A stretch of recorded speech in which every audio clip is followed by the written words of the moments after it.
சில பேர் சொல்றாங்க இப்போ வந்து எனக்கு இருக்கு என் பிள்ளைக்கு வந்துருமோ அப்படின்னு சொல்றாங்க.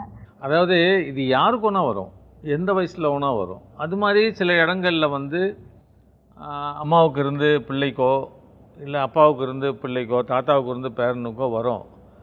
பட் பரம்பரையாக வருதுன்னா எல்லாருக்கும் வரணும்ல, ஏன் அது பர்டிகுலராக ஒரு இதோ நின்று போகுது? ஸோ இது யாருக்கு வேணால் வரலாம், அந்த அடிப்படையில் தான் எடுத்துக்கணும். அப்படி ஒருத்தருக்கு இருந்து வெண்புள்ளி இருந்து இந்த மாதிரி வர்றது வெறும் 12% தான்.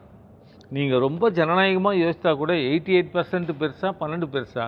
நீங்கள் எதை பொதுமைப்படுத்துவீங்க?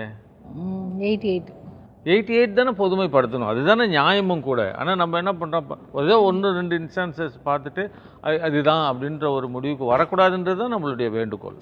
ஸ்கூல் அட்மிஷன்லாம் வந்து ஒரு கல்லூரியிலேயே வந்து சேர்க்கக்கூடாது அப்படின்ற மாதிரி ஒரு பிரச்சனை வருது. ஏன்னா வெண்புள்ளி இருக்கிற பையனை சேர்க்கக்கூடாது, மற்றவங்களுக்கு வந்துடும்ன்ட்டு. இது அரசாங்கம் அளவில் எடுத்துகிட்டு போயிட்டு இதற்காக ஒரு உத்தரவு வாங்கி அப்படிலாம் செய்யக்கூடாது அப்படின்னு சொல்லி அப்புறம் அந்த கல்லூரியே அந்த டீம்டு யூனிவர்சிட்டி அவங்க வந்து நம்மக்கிட்ட வந்து இல்லை தெரியாமல் நடந்துடுது, இனிமேல் அப்படி நடக்காதுன்னு சொல்லி ஒரு அரசாங்கத்து மூலிமா உத்தரவு வந்து நம்ம பெற முடிஞ்சுது. இது காரணம் வந்து ஒரு கல்வி வந்து நிறுவனம், மேடம் வந்து ஹெட்மிஸ்ட்ரஸாக இருக்கிறாங்க, தலைமை ஆசிரியர்.